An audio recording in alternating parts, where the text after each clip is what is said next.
مل بیٹھنے سے بہت ساری غلط فہمیاں دور ہوتی ہیں.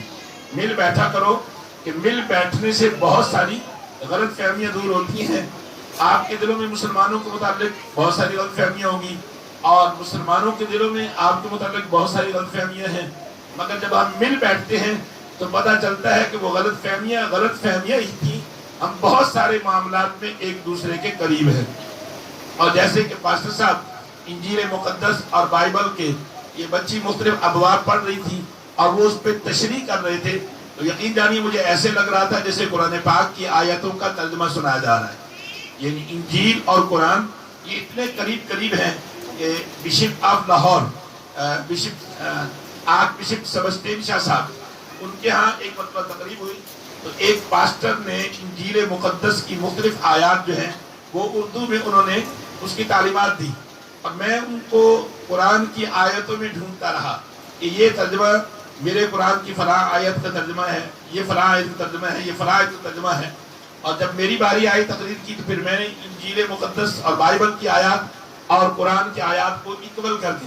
میں نے کہا یہ انجیل نے کہا, یہی قرآن نے کہا, یہ قرآن نے کہا, یہی بائبل نے کہا, یہ بائبل نے کہا اور یہی قرآن نے کہا. تو میں نے کہا کہ یوں لگتا تھا جیسے پاسٹر صاحب جو ہیں وہ قرآن کی آیتوں کا اردو ترجمہ بصورت انجیل مقدس بیان کر رہے ہیں. تو مل بیٹھنے کا یہ فائدہ ہوتا ہے کہ بہت ساری چیزیں جو غلط فہمی کی بنیاد پہ ہوتی ہیں وہ دور ہو جاتی ہیں. یہ مذہب کی معاملات ہوں یا خاندان کے معاملات ہوں یا محلے کے معاملات ہوں. اب خواتین ایک دوسرے سے میں بڑی معذرت کے ساتھ یہ جملہ کہوں گا کہ بات کو بتنگڑ بنانا یہ کسی نے سیکھنا ہو تو عورت سے سیکھے, چاہے وہ مسلمان ہو یا مسیح ہو. بات کو بتنگڑ بنانا یعنی اس کو لمبا چوڑا کرنا یہ خواتین کے ذوق کا حصہ ہوتا ہے. مگر وہ اس ذوق میں نہیں جانتی کہ کتنے لوگ ایک دوسرے سے دور ہوتے چلے جا رہے ہیں اور کتنی نفرتیں بڑھتی جا رہی ہیں اور وہ بات بتنگڑ کی صورت میں فساد کا موجب بنتی ہے. اور وہی لوگ جب آپس میں مل بیٹھتے ہیں تو بات کچھ بھی نہیں نکلتی.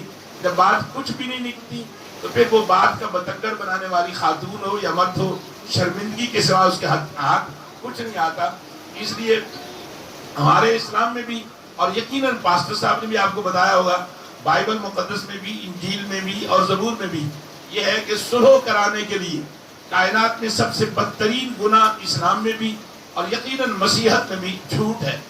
جھوٹ بدترین گناہ ہے جو نیکیوں کو اس طرح کھا جاتا ہے جس طرح لکڑی کو دیمک کھا جاتی ہے اور اس طرح کھا جاتا ہے جس طرح لکڑی کو آگ کھا جاتی ہے. جھوٹ یہ انسان کے وقار کو, اس کی شخصیت کو, اس کے اعتبار کو اور اس کے باہمی اعتماد کو, کتنی گہری دوستی کیوں نہ ہو, اگر اس میں جھوٹ حائل ہو جائے تو ایک نہ ایک دن چوک چوراہے میں ہنڈیا کی طرح ٹوٹ جاتی ہے. اور اگر سچ ہو وہ سچ پائیدار ہوتا ہے اور ہمیشہ انسان کے عزت و وقار میں اضافہ کرتا ہے. میں بات کر رہا تھا کہ اتنا بدترین پاسٹر صاحب عمل جھوٹ ہے, چاہے وہ کسی مذہب میں بھی اس کی مذمت ہے, اس کی ترغیب اور تعلیم نہیں. مگر ہمارے اسلام میں ایک مقام پر جھوٹ کو قابل معافی جرم کہا گیا. ایک موقع ایسا آتا ہے جہاں جھوٹ کو قابل معافی جرم کہا گیا ہے اور وہ کیا ہے, وہ ہے باہم صلح کرانے کی. وہ جھوٹ جو صلح کرائے وہ اس سچ سے 1000 درجے بہتر ہے جس سچ سے جھگڑا اور فساد پیدا ہوتا ہو. فار ایگزامپل آپ کی کسی سے شکرتی ہے, ناراضگی ہے, جھگڑا ہے, بیچ میں ایک خاتون پڑ گئی, اس نے کہا نہیں عہدے تیری بڑی تعریف کر دی ہے, حالانکہ وہ گالیاں دے رہی تھی مگر وہ اس کو آگر کہتی ہے, وہ تو کہتی ہے تو بڑی چنگی ہے, بس ہمیں لوگ تیرے بارے اے کہہ دیں.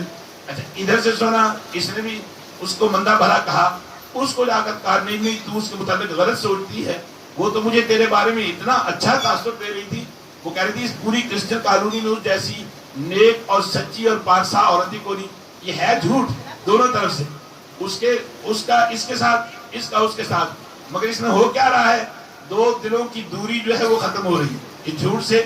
اور اگر وہ کہے نہیں وہ تو تینوں بڑی ہی گالیاں دے دی ہے اور ادھر جا کے آہو وہ تو ساتھ تینوں برا کہہ دیے, اب کیا ہوگا, وہ مزید نفرت ہوگی, دوری ہوگی. اور یہ ہے سچ, یہ اس کو برا کہہ رہی ہے, وہ اس کو برا کہہ رہی ہے سچ. اور وہ جو پیغام رساں عورت ہے جو ادھر کی پیغام رسانی ادھر کر رہی ہے اور ادھر کی پیغام رسانی